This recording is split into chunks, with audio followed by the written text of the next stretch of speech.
carried. Thank you. Could we just move to the Beyond Wellheads paper, item number 28, please?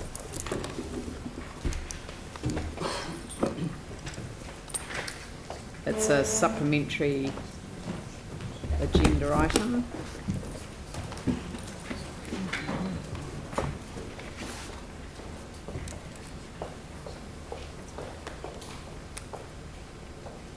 Thank you, Helen. Could you introduce the paper, please? Certainly. This report puts together a proposed program to respond to central government's call for demonstrably safe drinking water. And it has a series of proposals within it that cover both infrastructure and improving our infrastructure and making some improvements to the way we operate that network. So if I can just cover three main points. The first one is about optimising our water supply zones. So we have a number of zones across the city that more or less relate to old municipal boundaries, and those zones are operated at different pressures. And we'd like to optimise the number of zones, so have more evenly sized zones, and optimise the pressures across the city, which means reducing the pressures in the central area and out east. Secondly, we want to lift our renewals program, so that's upgrading the condition of our network. Primarily, that is our mains and submains. We have some 3,500 kilometres of mains and submains, and 12% of those are in very poor condition. We'd like to get to 0% in very poor condition over the next 10 years.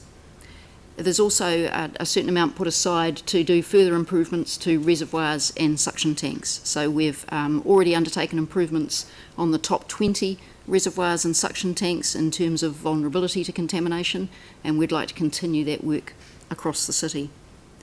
The third aspect is looking forwards rather than looking back, and that is to take advantage of new technology, particularly around demonstrating the safety of our network and improving the performance and the response to any potential contamination. So the first aspect of that is smart meters across the city. So we understand where water is being used and we can pinpoint any leaks or anomalies in the network as they arise. At the moment, our dumb meters are only read once every 2 years. So we have very poor information really on patterns of use of water. The second is rolling out pressure and acoustic meters across the network, and that's literally listening to what's going on in the pipes. And if we can listen to what's going on in the pipes, we can understand where there are pressure transients, so that's water hammer in the system, that are putting our network under stress, and we can also listen for leaks and pinpoint the location of those leaks and get to them before they become bursts. The third part is the most exciting part really for me as a chemist by training, and that is real-time information on water quality. So there are much more sophisticated applications today in terms of metering and data analysis where we can put probes into our water supply system and have that information in real time on a dashboard, which would tell us if there's any change in that water quality, and hopefully tell us that there's no change, because no news is good news, and the water is indeed demonstrably safe. So there are just two recommendations today. The first one is for staff to develop these concepts further and get them in a form that can be considered through the asset management plans, the infrastructure strategy and the next long-term plan of council. The second one is to consider two smaller initiatives as urgent and candidates for funding in the annual plan. Thank you. I mean, it's an excellent report, and you know, I've sort of kind of mentioned it earlier on because it's so important that we keep that high level focus on all of the issues that we need to be addressing. I've got one question which might seem a little bit out of left field, so I'm sorry about that, but what the hey. And that's to do with a decision that was taken by the previous government to fund its share of the horizontal infrastructure repairs under the cost-sharing agreement out of renewals.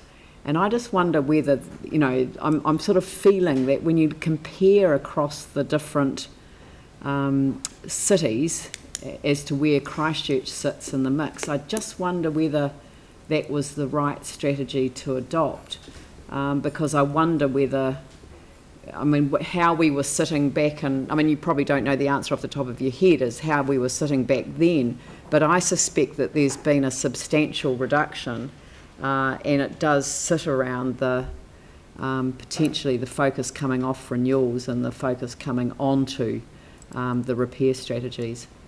Certainly the deferral of renewals and putting that into the repairs and replacements because of the earthquakes has set us back. There's no doubt about it. Yeah, I've had I mean, I've been reading quite a bit of stuff around risk-related insurance, you know, because that is really very topical in the country at the moment. And one of the elements of risk-related insurance is that the more resilient your own infrastructure network is, the less of the risk, the lower the amount of risk that you actually need to transfer to insurers. And given that insurance is moving to risk-based pricing, then an investment in infrastructure actually becomes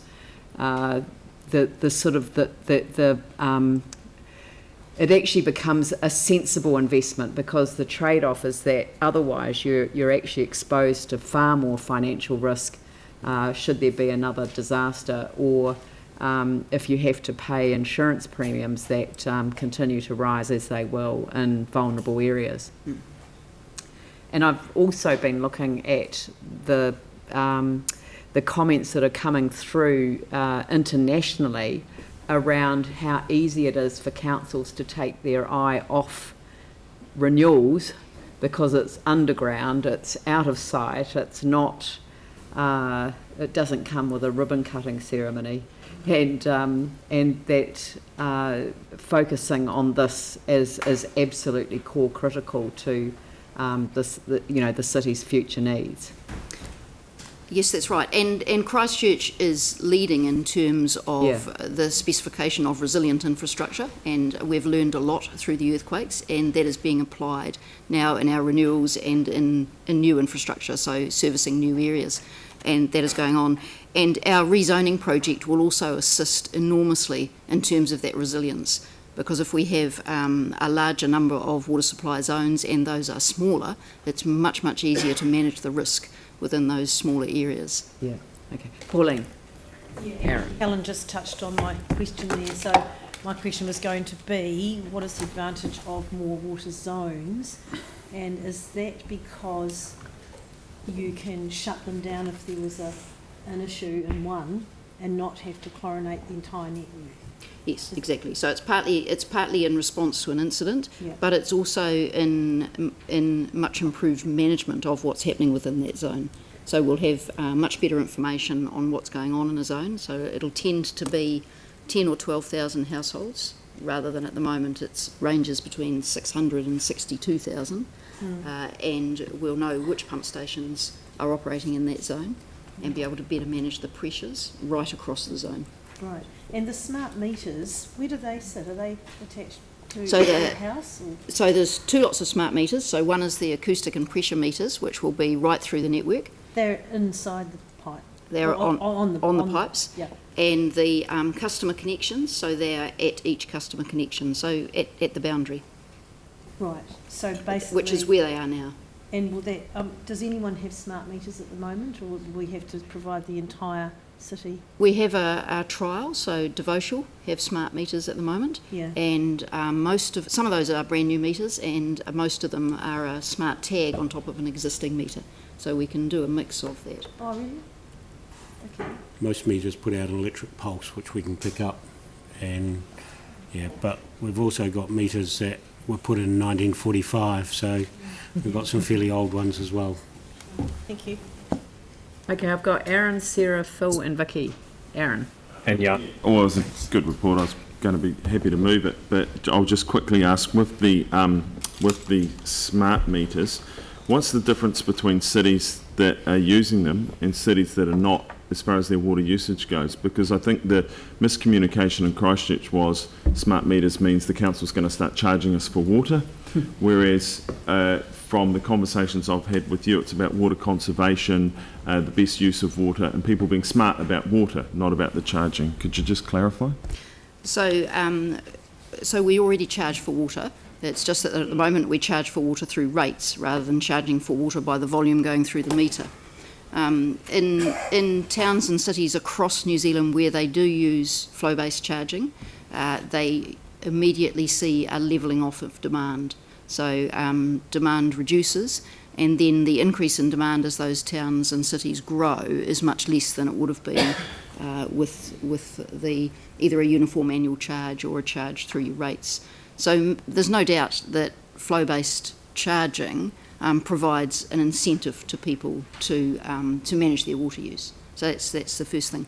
The second thing is about the smart meters is that they can be much more sophisticated about monitoring water use. So here in Christchurch, there's an enormous range of households in terms of water use, and the households that use a lot of water use at least 100 times more water than the households that use little water. So that's an enormous difference, and you've got some extraordinarily high users who are arguably not paying their fair share. Now, under our water and waste bylaw, we do have the ability to pay to charge very high users commercial rates rather than charging them through the residential rating system as they do now. But we've seldom used that, as I understand it. I think there might only be a couple of examples. So that is one thing we could look at. So for those very high users, we could perhaps look at putting smart meters on those properties and having the charging done under the existing bylaw in a more sensible way. So it's a question of how much excess water use is being subsidised by the rest of the city, as opposed to an idea that we're charging for the water itself. It's for the infrastructure that supports the water going in and out. That's the challenge for us. So our infrastructure is built for the peak demand for water, as you know, Transpower build the electricity system for peak demand. And that peak demand, so on the hottest of our hot summer days when people are watering their gardens, essentially, that's the excess water use. It's not drinking water, it's not showers. We're having to use all 140 wells and every one of our 53 pump stations to maintain the pressure in our network. Yeah. Whereas last night, you probably had 12 pump stations running. So, you know, that difference between a sort of low-level winter demand and a peak high summer demand, that peak high summer demand is driving your infrastructure. If we can manage that peak summer demand, we may be able to defer some new infrastructure. So at the moment we've got a program of new wells for anticipated increased demand. We may be able to defer some of those if we could manage that peak a lot better. Yeah, so and that's my question, that I was posing, is it's around the public understanding the benefits of using it. It's not about the charging, it's about us collectively as a city having a lot smarter ownership of the water. So I think you've said things like we can spread across a neighbourhood, when's a good time to water, so you could allocate via messaging, lots of things, or even have messages go through, have you left your sprinkler on, that kind of stuff, just reminding people that stuff's all about. Yeah. Sorry, Sarah, Phil and Vicky. Thanks, Helen. So the reticulation system is currently our biggest risk potentially for mandatory chlorination or not being able to get an exemption under any new standards. My understanding is that we're looking at having safe water at the tap rather than at the wellhead. Is that right? That's right. It needs to be safe from source to tap. Yeah, so that's all right. the way through. And to date, most of the focus has been on the wellheads. Yeah. Although we have done the well deepening program in the northwest, right. So that work has been done. So that's making sure that our source is secure. We've also, as I mentioned, upgraded 20 of our reservoirs to ensure that they're secure. And historically, most of the bacterial transgressions in our supply have been at the reservoirs. Yeah. So we've got a strong focus on that. And then the third part is through the pipe network. So pipe bursts do provide an opportunity for contamination That's right. to enter into the network. And we often spot chlorinate at that point when the repairs are being done. We always do chlorination following repairs to make sure that everything's clean before it goes back into operation in the network. Yeah.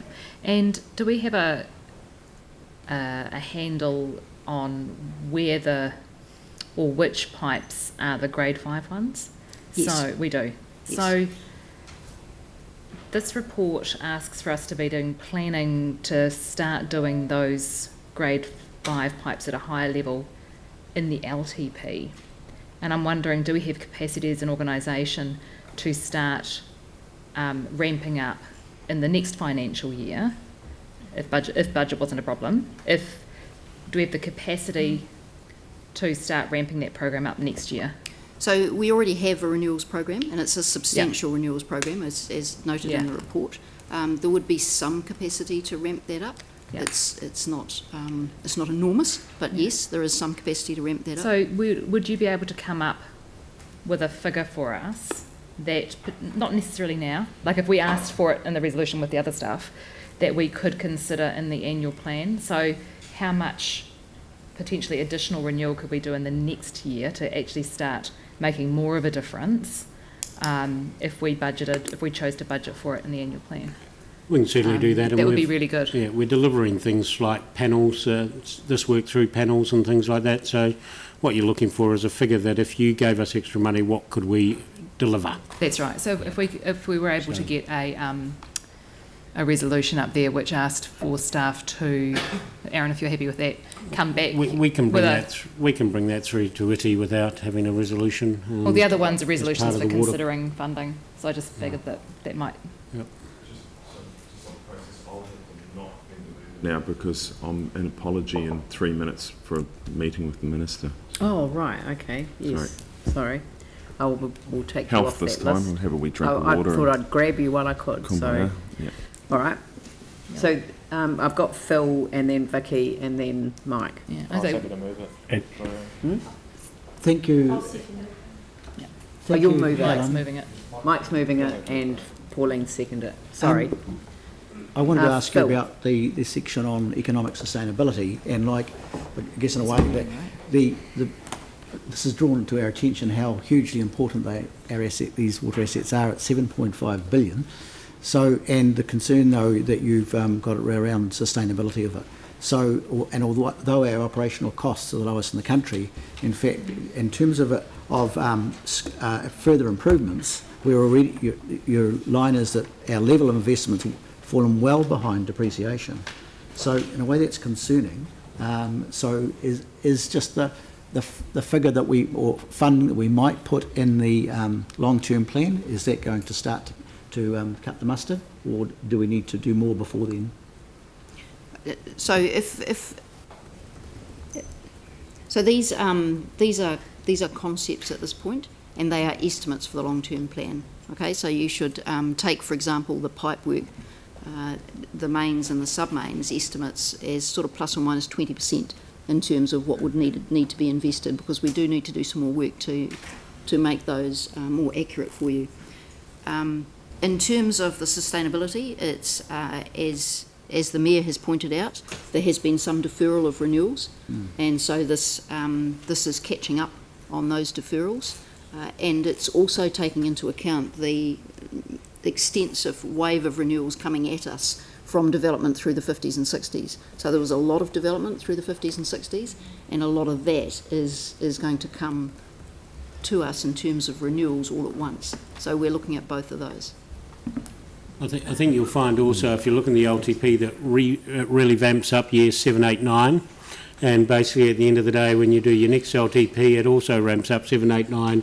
And we never reach those years, if that makes sense. And so at some stage we have to bring some of that forward. And as Helen said, we are getting, and we gave you in the infrastructure strategy a ageing profile of the pipes, and we are hitting those that were done in the 50s, 60s, and they are the ones that are failing at the moment. Thanks.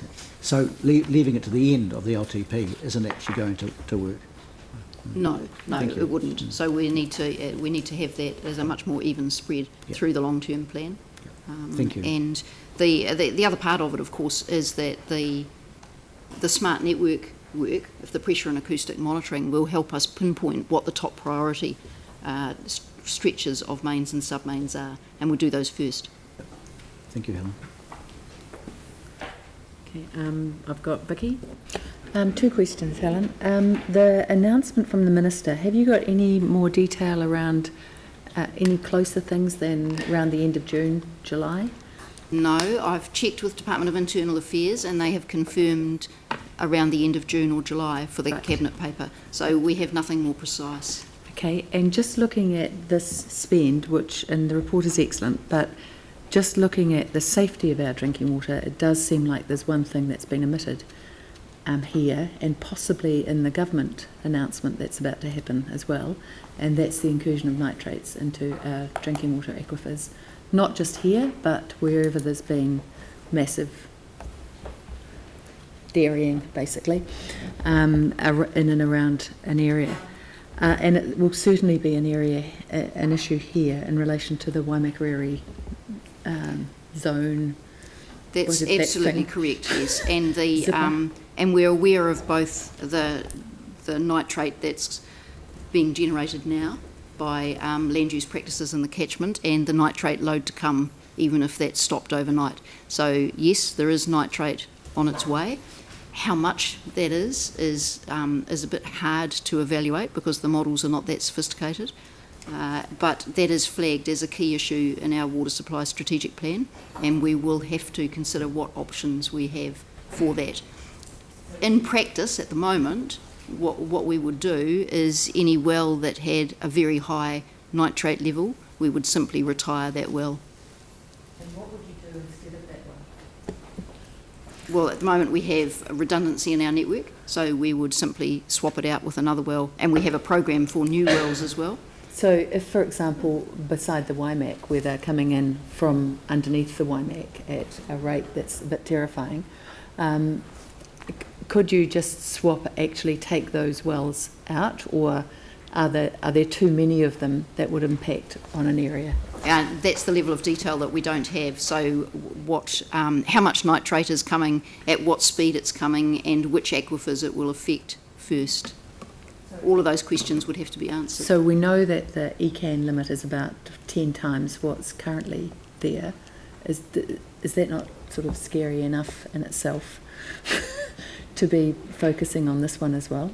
So we will continue to work with Environment Canterbury around those targets, and I noticed that the Medical Officer of Health has come out in the news today, and he is also speaking to the Ministry of Health about what is an appropriate level for nitrate in drinking water, and calling for further research in the New Zealand situation. Remit to the local government New Zealand, but that the ECAN don't seem very worried about 3.8 or 4.1 or 5.6 as in their zipper. I'm just wondering what we can do faster. I mean, I'm totally fine about taking on ECAN on these numbers, and because I think they should be doing much more action much more quickly. But just per chance we don't win that, what's the fallback position? Like, is this going to be addressed in the long-term plan as well? I don't think so. I don't think it's an issue that we'll be doing anything in terms of our infrastructure or our sources of water within the next 10 years. But certainly as part of the water supply strategy, which looks 30 years and beyond, and as part of our integrated water strategy, which you signed off last month, looking out 100 years, we do need to do some preparatory work on this. It's an issue that we've also raised with the Ministry of Health when we were up there, and they are working with the World Health Organization, looking at those studies and following the model around what is the appropriate level of nitrate. So there is stuff being done at a national level. I think also out of the Havelock North, you will see that there's issues around source water protection. Now, I don't know what the government and the regulator is going to come in, but I would be very, very surprised if there wasn't an element of regulation coming through the drinking water regulator around what regional councils or powers that they would take off regional councils and give to another body to protect drinking water, groundwater.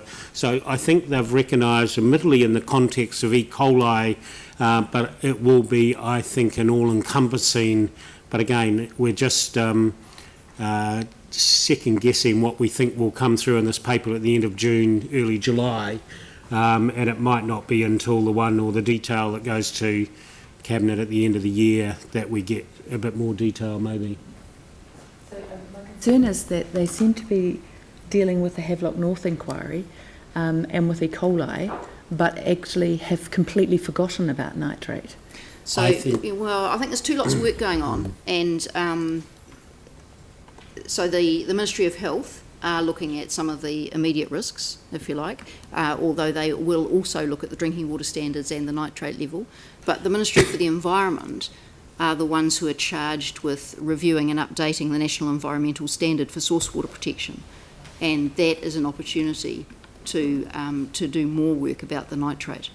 So I think those two ministries will need to work together on that. And so when does that happen? That review is underway, as I understand. The Ministry of Health is currently... Ministry for the Environment is responsible. So the National Environmental Standard is a standard under the Resource Management Act. Yep. And they are reviewing that. That's the Ministry of the Environment. Yes. The Ministry of Health is looking at the appropriate nitrate level, not the one that was set in 1950. They will be charged with looking at that. And as David says, the new regulator will be picking up those drinking water standards and looking at what is appropriate. By which time it might be too late. Like if, for example, they set it at 5 or 6, which drives out a lot of organisms anyway, it would already be at that level if we're going to wait 3 or 4 years. I don't think we're going to wait. We're going to continue to work closely with Environment Canterbury, with the Ministry for the Environment and with the Ministry of Health. There's no waiting here. Yeah. There are parts, and you will have seen it, parts of the groundwater in New Zealand that are beyond, they've got nitrate levels above the current drinking water standards. Now what we've got to do is actually say, what do we stop or even drive backwards some of those. Now some of those hotspots are for a variety of different reasons, but I think it's absolutely as part of the MFE's work of looking what are the appropriate levels and what do we need to do. We do monitor nitrates within our water supply on a regular basis. It's one of those that is required under the drinking water standards, and so we are tracking changes as it occurs. And your nitrates will slowly increase. You won't actually get a big step change as they come through. But you understand that in the current proposal that there's 10 years for a 15% reduction. 50 years delay sometimes between what happens on the surface and when it hits our, Except that they're already on their way. Could be. No, that's, yeah. All right, well, I mean, I just wonder whether do you want to...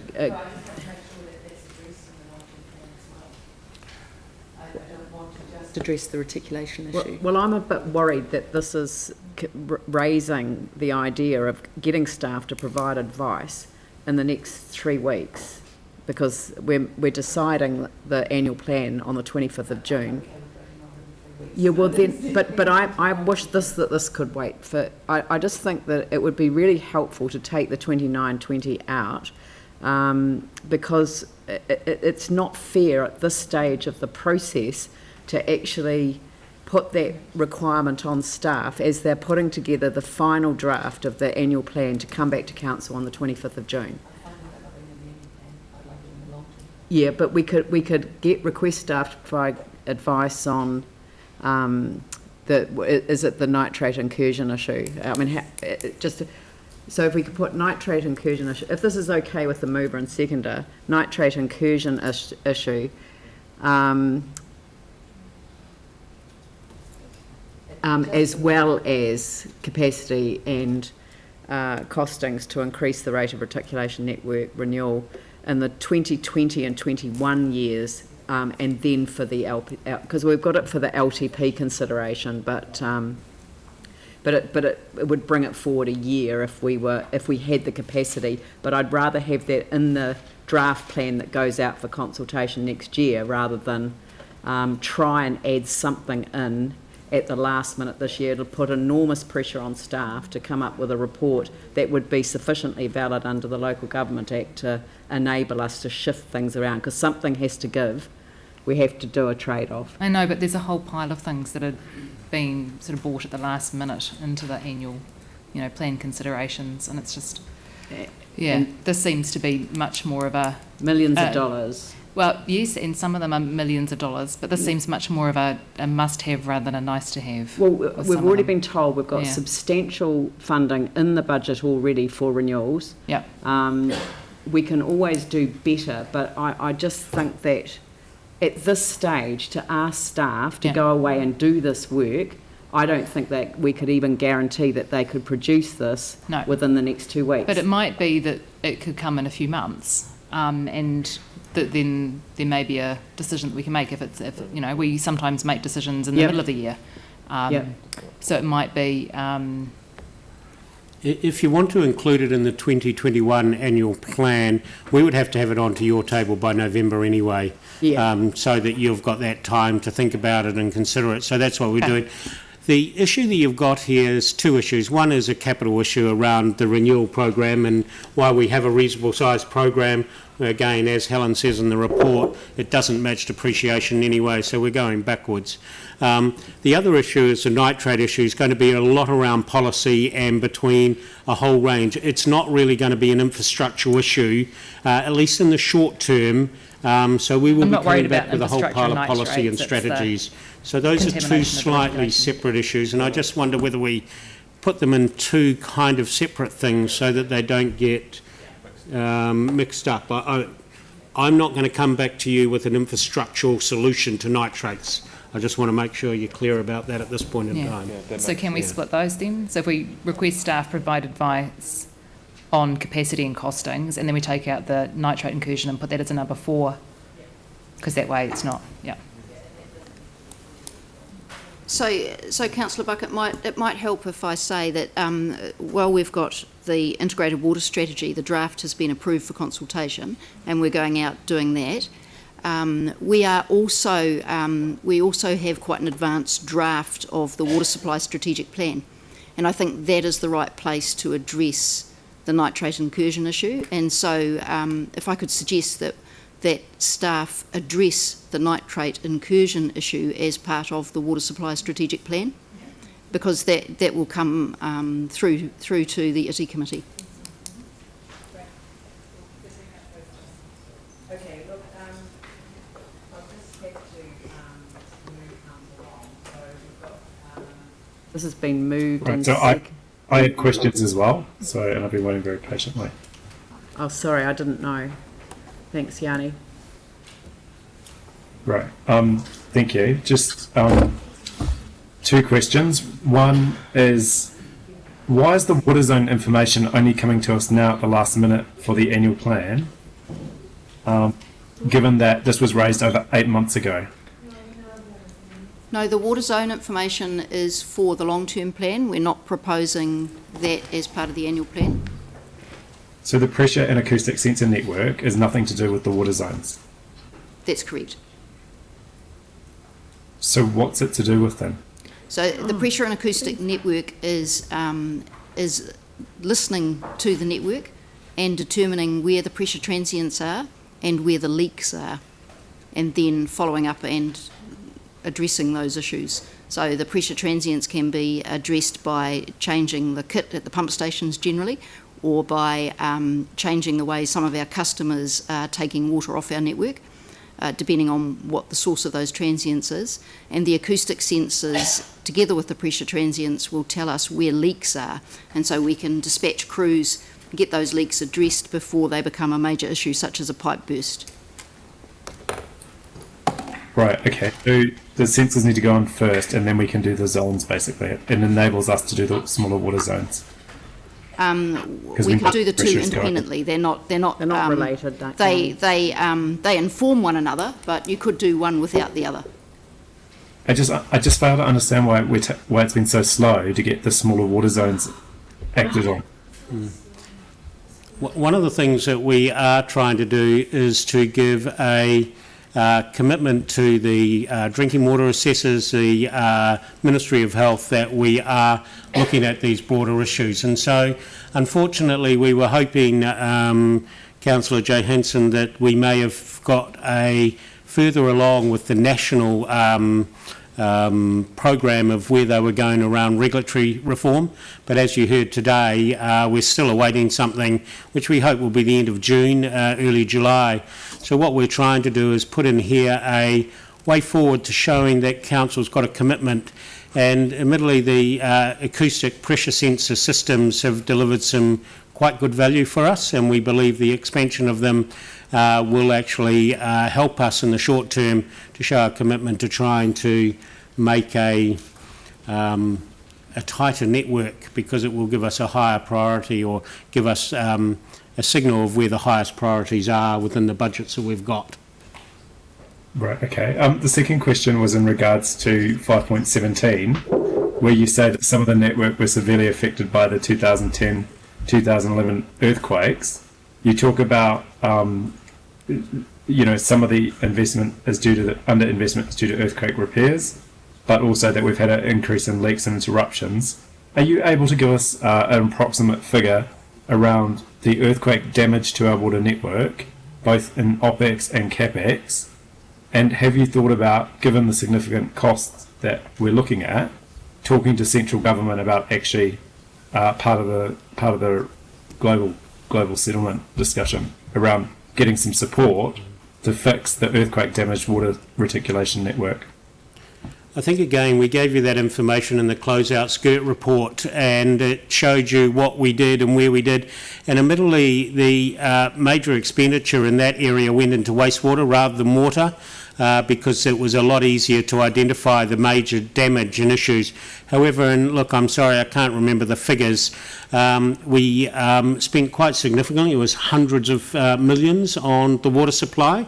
But I'm sorry, off the top of my head, I can't remember the exact figure that was supplied in there. But you've also got to recognise that the government's commitment to support was as set out in the guidelines under Civil Defence and Emergency Management, which again we reported back to you at that stage. And again, if you had a look at the independent assessor's report, really the big gap she felt in her report was around land drainage, in actual fact. But I do believe principally it's all been signed off. The government believes it's met its commitments under that legislation, and we covered it in the report that went up to Finance Performance Committee of the Whole 2 months ago.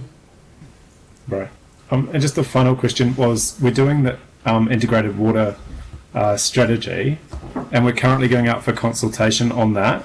So I'm just trying to understand, given that we have got some actions that we're doing in this, that why wouldn't we wait for that report to come back and the public consultation and feedback before we set what priorities should be in terms of a response?